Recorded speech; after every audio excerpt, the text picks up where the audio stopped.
are now in the time period where agriculture is thriving. We have averted from our nomadic ways of hunting and gathering into a much easier and faster way of producing food for consumption, which is also known as farming.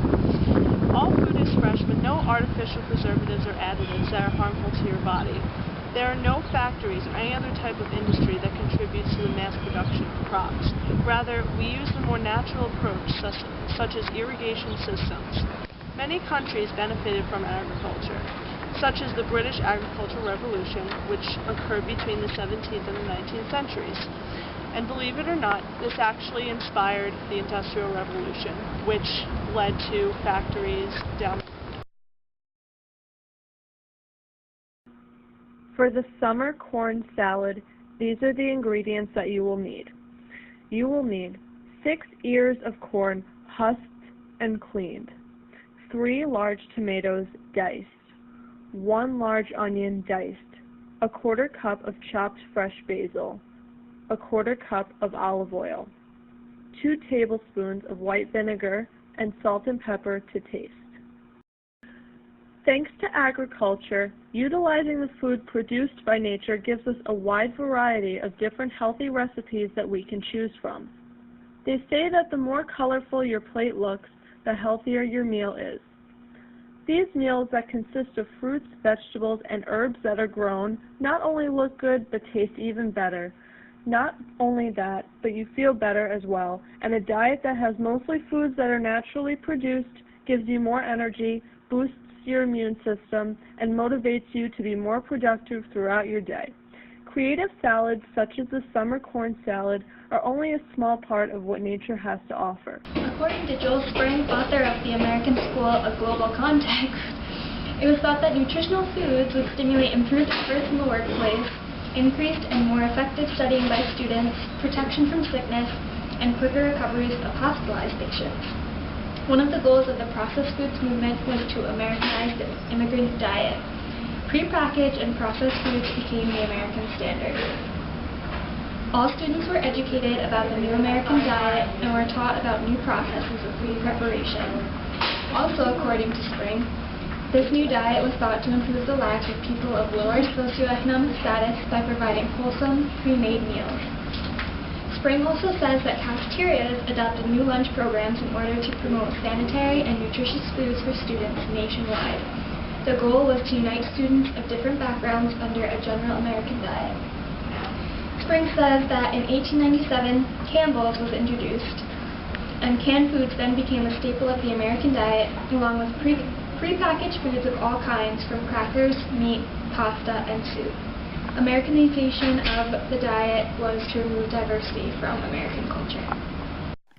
In the late 1800s and early 1900s, processed foods started to become the staple for the new American diet.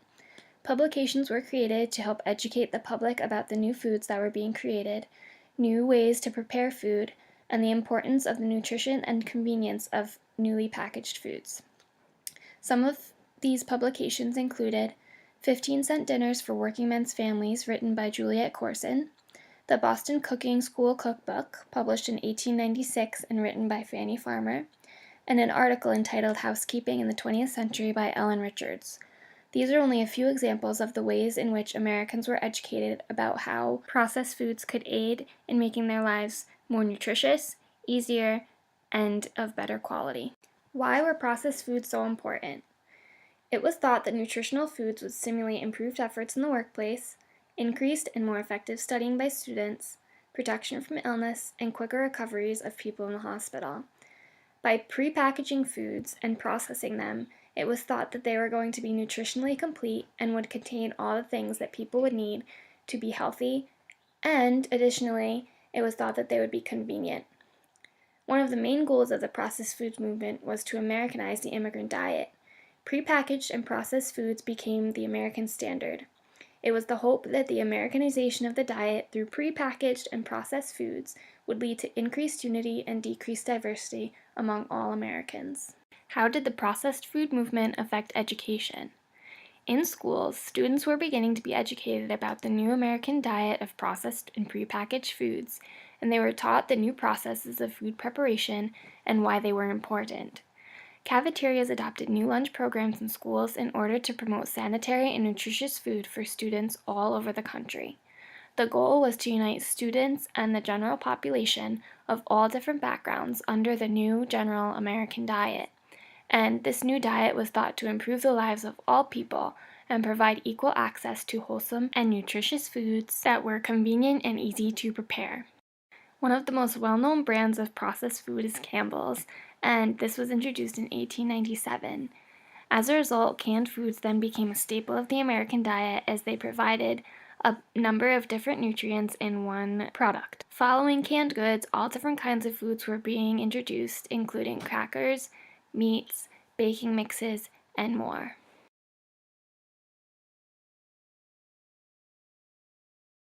In 2014, and the 21st century is a time of culinary irony. Sustainable agriculture is fought for, but American consumers continue to buy overpriced and artificial consumer products. Organically grown fruits and vegetables are available, but so are factory farmed meats. People are educated about how to eat healthy with templates such as Food Pyramid and now My Plate. Unfortunately, we are taught what to eat and not what we eat or where it comes from.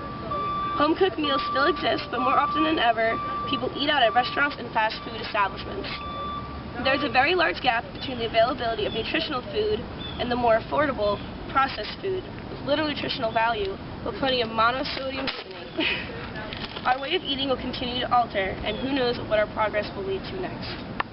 Cuisine varies by region, but certain foods, such as pizza, is common all over the country. We love pizza. And frying things. Here you can see some fried chicken and fried fish. But don't forget the corn dogs, the hot dogs, or the burgers. In the plains and mountain states, such as Utah, Montana, Nevada, Colorado, and Wyoming, cowboy and ranch culture is still a factor. Hunting is really important in the West, and wild game is part of the cuisine. Rocky Mountain oysters are really popular, but they are not what they sound like. Note that they fried them. The Midwest loves dairy, especially cheese. Wisconsin is known as America's dairy land. It is not uncommon for a Southern meal to consist of only vegetables with no meat dish at all, although meat or meat products are often used in the cooking process. Beans and greens has always been popular in most parts of the South. And for the East Coast, think crab cakes and lobster. Northern New England is more particularly known for its seafood. Common dishes are lobster rolls and baked clams. Of course, it would take much longer to address specific specialty foods in agriculture, but as of 2014, these are some of the typical dishes of the United States.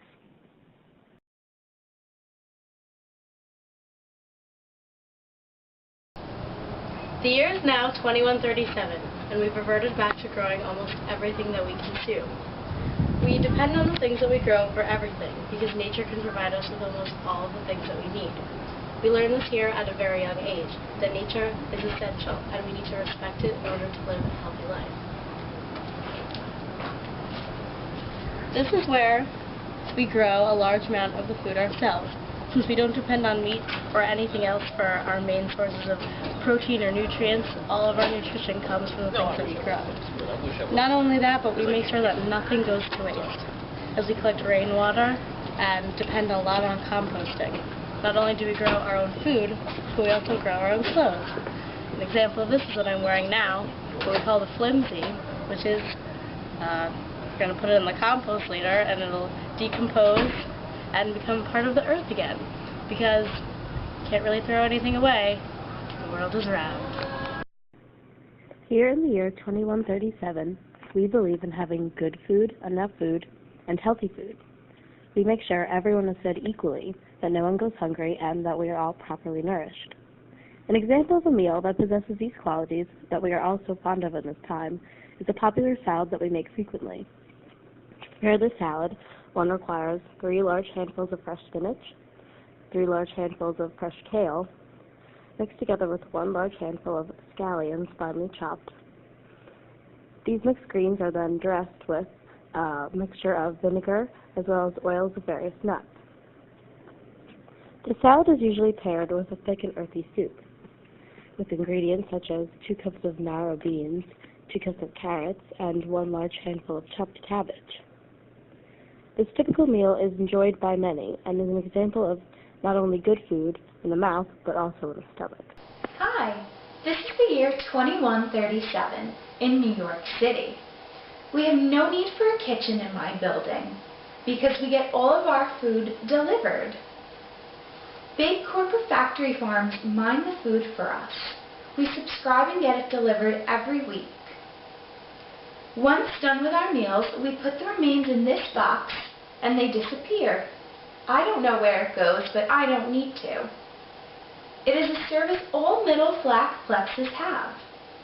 We do not leave our rooms often, but if I were to go to a restaurant, it would take me around 2 hours to prepare and get painted.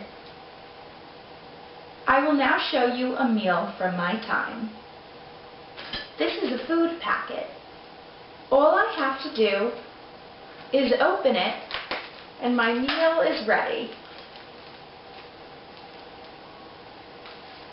This is my Vital Goodies dinner. As you can see, it's steamed just by opening the bag. This is the Vital Goodies ham dinner. Ham is the flavor. The ingredients are coal, algae, and wood byproducts. All healthy things. Only the rich eat living, live, raw food. It's completely insane. I can't suppose that it's good for you. Our stomachs aren't made of fiber now. In the year 2137, our environment is destroyed. Being over 100 stories up in a building in New York City is the only place you can start to see out of a window. It is a common fact that air is so thick you cannot see through it. Food is no longer grown outside, but grown in farm factories. If you can even consider Vital Goodies dinners food, it is made of coal, algae, and wood byproducts. In lower levels of buildings, people tend to live shorter lives and have awful things wrong with their bodies, most likely due to the food.